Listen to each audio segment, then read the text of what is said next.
It's Wednesday, December 2. This is the news on PBCJ. I'm Simone Absalom. In an effort to mitigate the economic fallout owing to the COVID-19 pandemic, Finance Minister Dr. Nigel Clark has tabled bills to support the country's recovery. The bills are the Independent Fiscal Commission Act 2020, the Financial Administration and Audit Amendment Act 2020, and the National Housing Trust NHT Amendment Act 2020. Marlon Samuels was in Parliament and filed this report. Dr. Clark detailed the recovery bills in the House of Representatives on Tuesday. These three bills presented today, Madam Speaker, are not about today. The revenues of the government are performing according to plan. These bills have to do with the medium term and ensuring that economic recovery is robust and strong. The three bills are meant as a package to be passed together. They do not address the current fiscal year, but instead they lay the groundwork for future fiscal years. We have learned that careful planning is important to maximizing outcomes and providing buffers. The Finance Minister was keen on the NHT bill. In 2013 and again in 2017, the NHT Act was amended to provide for annual contributions of $11.4 billion per annum. These amounts have been critical to the government's attainment of its fiscal targets over this period across two administrations. Ordinarily, this NHT contribution of $11.4 billion per annum would have expired in March 2021. However, given the economic impact of the pandemic, inclusive of the fall in revenues, the contraction in GDP, the anticipated rise in debt to GDP, and given the forecast that annual economic output in real terms may not attain pre-COVID levels before the year 2024-25, now is not the time to have the NHT annual contribution expire. Opposition leader and spokesman on finance, Mark Golding, credited the opposition for NHT benefits now being enjoyed for the policies they had engineered in 2013. As regards the taking of an annual amount of $11.4 billion out of the National Housing Trust, this was introduced for the first time, I think, back in 2013, and was a necessary measure at that time. Initially, the opposition party of the time, I think, passed a resolution to commence proceedings to challenge the constitutionality of it, but they didn't proceed with that. But an NGO called CAPI, which I think a former Deputy General Secretary of the opposition party of the time was a co-founder of, did sponsor litigation, which ultimately failed, and the courts upheld the legality of the amendments to the National Housing Trust Act. When there was a change of government in 2016, the new government, which is on the same side as the current government, saw it necessary to extend that arrangement for a further 4 years, which would have come to an end in March next year. So it would have been 8 years of extracting $11.4 billion a year from the National Housing Trust. Now we're being told it's going to be extended for another 5 years after that. Both the Planning Institute of Jamaica and the Bank of Jamaica project an economic contraction of approximately 10% of gross domestic product, GDP. The Finance Minister says the government will be making all efforts to cushion the economy from the fallout. For the news on PBCJ, I'm Marlon Samuels.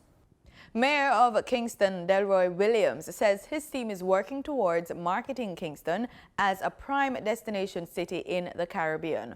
One key move to achieve this in a digital age is via a new interactive web portal. The portal was just launched and was done in partnership with the Vocational Training Institute, the VTDI. Speaking at the virtual launch of the KSAMC portal on Tuesday, Mayor of Kingston, Delroy Williams, said it will allow for better collaboration. It's very important in the not just for the new positioning of the city of Kingston, but for the economy of the city of Kingston, for the growth, development, and the transformation of the city's economy, which is something that we are also very focused on at the municipality. It's really to transform the city's economy into a very vibrant economy. KSAMC's town clerk Robert Hill says the interactive web portal will be a catalyst among other municipalities. This website, as you will go through the technical areas and the permutations and all that it can do except work magic, we want to ensure that in all seriousness, we are closer to our public, that we provide greater efficiency at faster rates, and that we respond to every and all, as best as possible, the needs of the people of Kingston and St. Andrew whom we serve. This website, ladies and gentlemen, provides us with a platform that is conversant, that is easy to use, and that is highly responsive, and forces us into action to make sure that the service that we provide to the ladies and gentlemen of Kingston and St. Andrew, boys and girls, we ensure that good governance is at the basis of all that we do, and of course, the results will show for themselves. The website design and hosts arrangements were completed by VTDI students. Former student Devani McCarthy spoke on behalf of the team, some of whom are current students, about gaining hands-on experience related to their studies. It was very challenging starting out, to be honest, as we were dealing with new systems that we had not interacted with before. But with a team of committed, dedicated, and loving group of young people, they made the impossible seem possible. And maneuvering a project of this magnitude actually seemed worthwhile. To the staff at the VTDI, I thank you so much for this wonderful opportunity to take part in this project. And just a side note, I had very little intentions of coming to the VTDI. Originally, my dream school was the University of Technology. The World Health Organization says in the past week, global COVID-19 deaths have increased to over 69,000. The WHO gave an update in the current situation during a recent press brief. Melvin Pennant tells us more. The World Health Organization, WHO, is hunting for the novel coronavirus's origins. Several scientific experts have been enlisted for the job. During an October 23 news conference, Michael Ryan, the WHO Health Emergencies Program Executive Director, said Chinese scientists have already begun early studies for the two-phase investigation. He was asked to give an update at this week's virtual press brief. We put out a call, I think, for names and suggestions for the team, and the process was to select a diverse group of individuals representing a geographically diverse group who represent the necessary expertise, and that was really across veterinary science, medical science, as well as laboratory science, and especially people who would have experience of investigations at the animal-human interface. I'll pass to Maria if she has any supplemental, but it would have been very much the normal way we pick expert groups and the way we select for missions in trying to balance the need for the highest quality individuals with their expertise, but also representing a broad diversity of geographies to represent the international community in this regard. We also have published the terms of reference for the international team who have met and who continue to meet to make the plans. But as Mike has said, it's a diverse group of individuals with various technical backgrounds, a good geographic representation to make sure that they have the right technical background to be able to assist in the studies that are needed to evaluate the virus origins and the intermediate hosts. Director General of the WHO, Tedros Ghebreyesus, says knowing the origin will help to prevent future outbreaks. He says it's a technical issue despite the public debate on where the virus was developed and its scientific origin. The move is one of common interest to global authorities. This is not for WHO alone to work on, by the way. We're working with FAO, we're working with OIE. And in the expert team, we have representatives from WHO, from FAO, from OIE. And we have international experts from various countries, from the UK, from the United States, from Japan, from South Korea, from Sudan, you name it. But it's already posted. So one thing we would like to advise is that please, let's not politicize this. We're doing everything we can based on science. And what has been a barrier and trying to derail us from what we have been doing scientifically was the politicization of the study of the origin of the virus from some quarters. But WHO is committed to do everything it can based on science and solutions to find the origin. And that's the basics. We need to do the basics. Melvin Pennant, PBCJ News. The novel coronavirus has defined the year 2020, molding societal norms around the pandemic as the impact from the virus reverberates through all strata of society. How are more vulnerable Jamaicans coping? The Women's Center of Jamaica Foundation says its teenage clients have been coping well with the pandemic. Speaking at a recent JIS think tank, Executive Director of the Women's Center of Jamaica Foundation, Dr. Zoe Simpson, explains. So it said to us that we were doing something right with them in terms of helping them to understand that life goes on irrespective of what life throws at you. You have it inside of you. That's something that you can draw on, that you can pull out. And if a girl doesn't have it, this is one of the things we ensure at the Women's Center, that they leave us with the coping skills. And we have found in the pandemic that the education served the girls very well. And that's one of the things Women's Center must continue to do, to emphasize the importance, the value of a sound education for these girls. It really assists them to make some wise decisions. The foundation has 7 main centers and 11 outreach stations island-wide. It offers a raft of support services for adolescent mothers and for fathers as well. The extent of the worth of the work that we do to rewrite the scripts for the lives of adolescent mothers in Jamaica, to impact positively the lives of a next generation, the children of these girls. And we should not leave out the young men either, because they're a part of the package. And so we position ourselves to have the conversations also coming out of COVID-19 with the fathers. And we maybe want to highlight the Young Fathers Initiative at this point. So as we seek to pull our young people out of risky behaviors and unbecoming behaviors, we work together as a country to ensure that the young people, the adolescent population, male and female, that they are positioned to achieve their best selves. An estimated 14%, or 4,500 Jamaicans, are unaware that they have HIV. Health and Wellness Minister Dr. Christopher Thompson updated Parliament on Tuesday as the world recognized World AIDS Day. The number of persons becoming newly HIV infected each year is still too high. There were some 700 new cases diagnosed in Jamaica in 2019. As many as 4,500 or 14% of persons living with HIV in Jamaica are unaware of their status.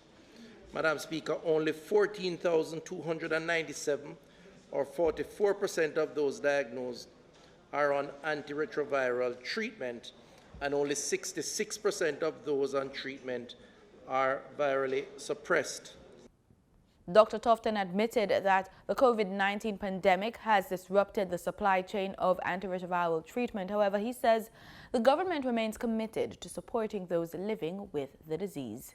With the onset of COVID-19, there was some disruption of the global supply chain, from sourcing of base products to manufacturing and logistics in air freight. This was compounded with the lockdown of India, the major manufacturer of antiretroviral worldwide.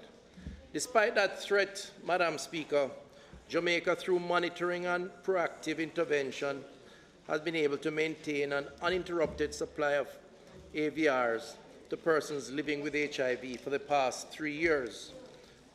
People who use the Catherine Hall Health Center will have to head to the Montego Bay Sports Complex located in Catherine Hall, St. James, to access health services come January. This as the health center will be temporarily relocated to the sporting facility to accommodate infrastructural works at the clinic. The decision was taken by the St. James Municipal Corporation, which manages the stadium, after a request was made by St. James Public Health Department. According to global statistics, the flu season peaks between December and February of the following year. Seasonal allergies, sinusitis, and swollen tonsils can become even more commonplace at this time. How can you shore up your defenses against these ills? In this episode of Living Healthy, HD Jazz speaks with Associate Lecturer in the Department of Surgery at the University of the West Indies and specialist Dr. Francis Barnett.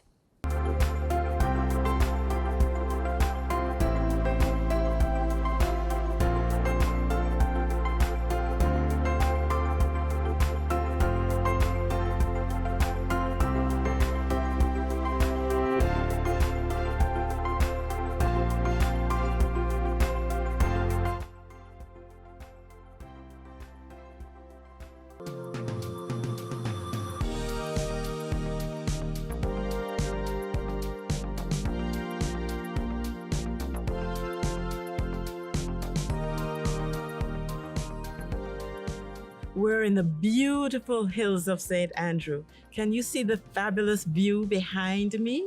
And this morning, I'm speaking with our guest, Dr. Francis Barnett. He's an otolaryngologist. Big word. Hello. Glad to be here. Glad to see you. Can you tell me what that word means, otolaryngologist? Otolaryngologist is a fancy term for ENT surgeon. And we are primarily a surgical field. And yes, everybody knows the ear, nose, throat surgeon, but classically we were head and neck surgeons and still are. We do a lot of things outside of the ear and the nose and the throat.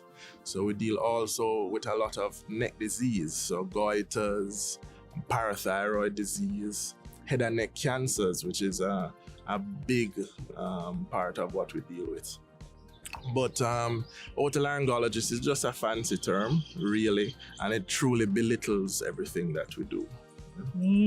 Well, I learned something today. Well, I'm not going to focus so much on the ears, but noses. So many people have issues with noses. I work in the mouth, but I look up noses all day long. Tell me some of the challenges, some of the common problems why we are not able to breathe properly through our noses. Oh, stuffy nose is a very common symptom and a miserable symptom also. And one of the commonest causes of having a stuffy nose is allergies, allergic rhinitis, which is allergies affecting the nose. And these allergies set up inflammation. And so the inflammation leads to swelling of the lining of the nose. And so it narrows the airspace within the nose. So there is not enough space to breathe through. Something else that is common is sinusitis. And this is very, very common. The sinuses are air-filled spaces within the bones of the face, and they open into the nasal cavity. And the sinuses are, the lining of the sinuses produce mucus. And this, when the sinuses become infected or inflamed, pus and so on can form within the sinuses, and this can drain into the nasal cavity and leading to inflammation in the nose again. And so this inflammation in the nose is what sets up a lot of this stuffiness, the drainage to the back of the throat. pain over the face, you know, and these are symptoms that commonly go with the stuffy nose. In kids, something that is common for a stuffy nose is adenoids. And these adenoids are swellings that are behind the nose. And we really can't see them by looking through the nose or in the back of the throat.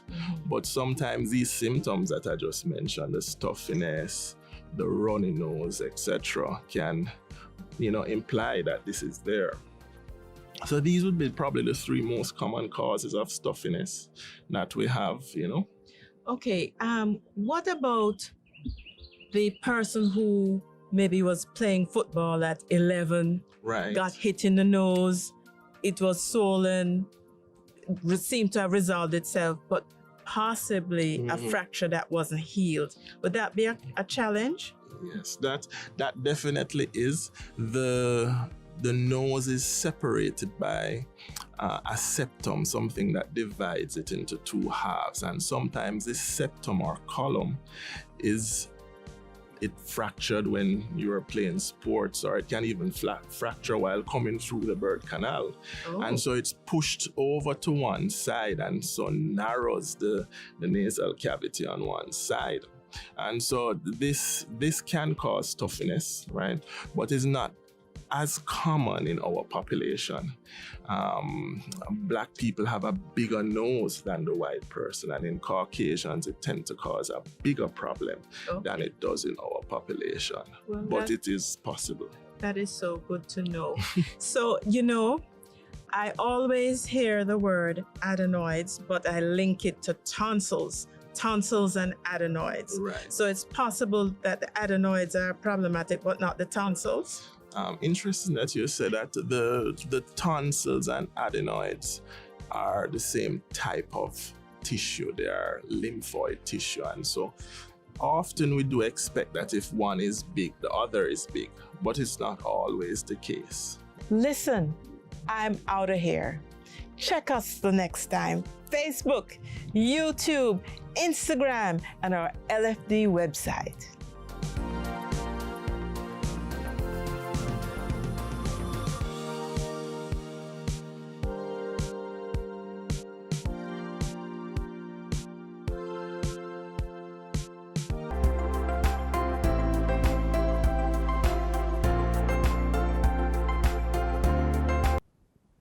On Monday, the central bank released the October 2020 survey of businesses' inflation expectations. Gabrielle Thompson gives us a breakdown on that, as well as provides us with other key market details in this episode of the Business Report. After registering 4.7% in May, Jamaica's annual inflation rate saw a sharp increase in June, registering 6.3%. The central bank on the social media platform Twitter explained the temporary spike that breached the bank's inflation target range. No central bank meets its target all the time. There are times when you deviate from target, but you should at least be fairly close to target most of the time and enact policies that actually get inflation back to target if you miss. Importantly, if you are missing this target, you should have a reason and an explanation as to why you are missing, right? And this explanation should be things that are outside of your control, such as shocks, things that, happen in global oil prices, or something that, a hurricane hits, or there's dry weather. So it should not be something that a central bank could have foreseen or anticipated. The BOJ says when compared to June 2019, the spike came mostly from a 10.7% jump in the food and non-alcoholic beverage category. Adverse weather conditions are believed to have contributed to this jump, as well as a 34.1% increase in agricultural food prices. This increase in agricultural food prices contributed to a 1.4% increase in prices in June 2020, when compared to May 2020. Increases in clothing and footwear costs also contributed to the increase. As the island experienced continued rainfall, price increases carried over to August and September. For August 2020, the largest price increase was again recorded in the food and non-alcoholic beverage category, which increased by 8% compared to August 2019.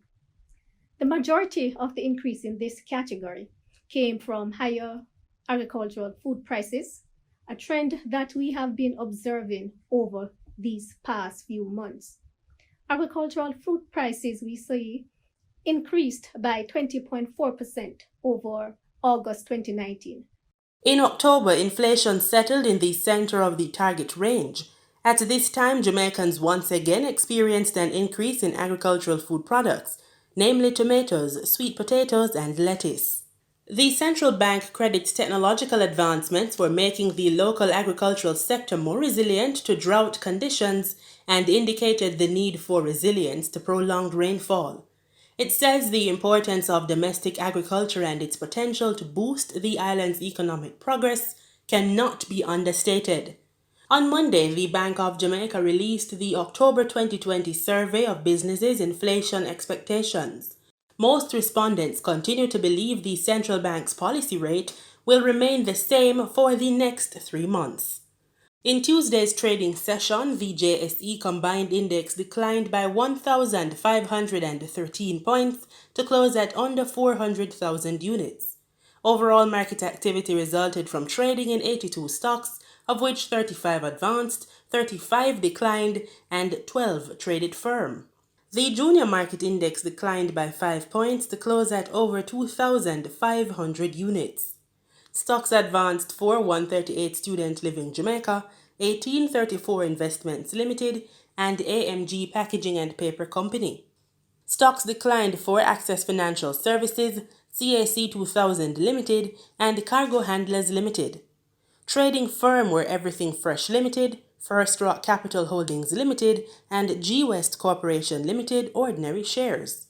Wigton Wind Farm Limited ordinary shares was the volume leader with 4.2 million units, followed by Jamaican Teas Limited with 3.4 million units, and Trans-Jamaican Highway Limited with 1.3 million units. Now for the foreign exchange. The US dollar on Tuesday, December 1 ended trading at $146.48. The Canadian dollar sold for an average $112.92. The pound sterling traded for $194.83, and the euro ended trading at $178.69.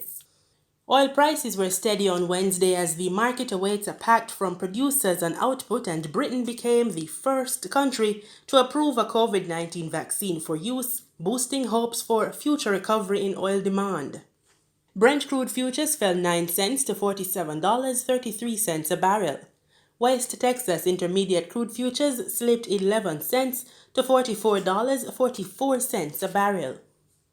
And that does it for this edition of the Business Report on PBCJ.